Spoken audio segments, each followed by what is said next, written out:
And say, don't I, on the show that we're all making history with truly living through history every single day. You know, it's educational too. I can imagine every day you tune in and think, well, that's taught me a lesson not to tune back into Neil's channel again. I'm only kidding, of course.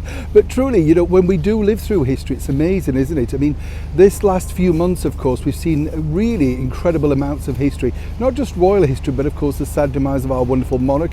And in years to come, people will look at that footage and those people all crowding around, say, Buckingham Palace or Windsor Castle, and think, well, where did all of those people go? What happened to them?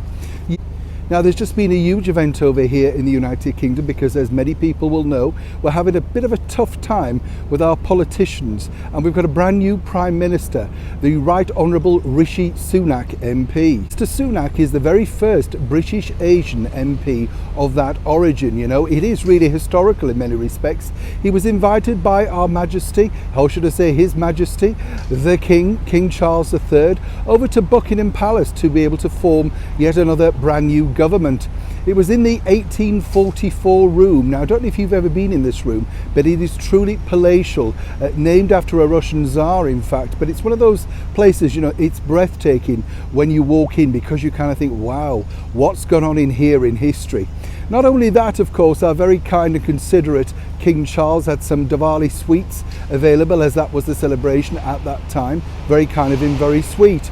But as we also told you over here on the channel a while back, when you become British Prime Minister, normally one of the things that happens very quickly, in fact, because you are part of history, is this. And as ever, let me explain.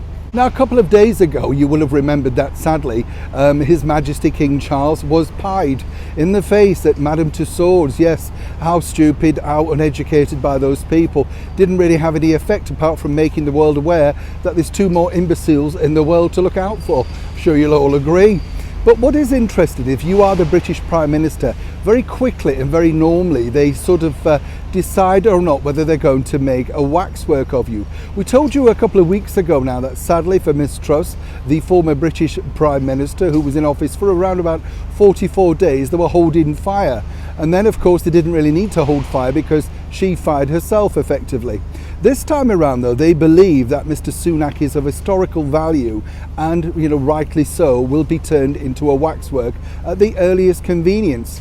A lot of people ask me, do these people sit for the waxwork? No, they ask measurements, and normally what can happen is the person that they're making a waxwork for will kindly donate a tie, a suit, a jacket, or whatever, you know, and then that's made from that, from pictures. And, you know, if they are lucky enough to spend some time with them, then they will, of course, be afforded that time. But I would imagine right now, our British Prime Minister is well inundated with a lot of work in his inbox.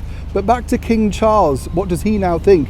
This, of course, is his very first Prime Minister that he's been asked to form a government with. As I say, groundbreaking history, more importantly, but of course could be one of many in his reign. As we know, his late mother welcomed 15 Prime Ministers in total, ranging right back to Winston Churchill, some say her absolute favourite, right through, of course, to her very last, the Right Honourable Liz Truss.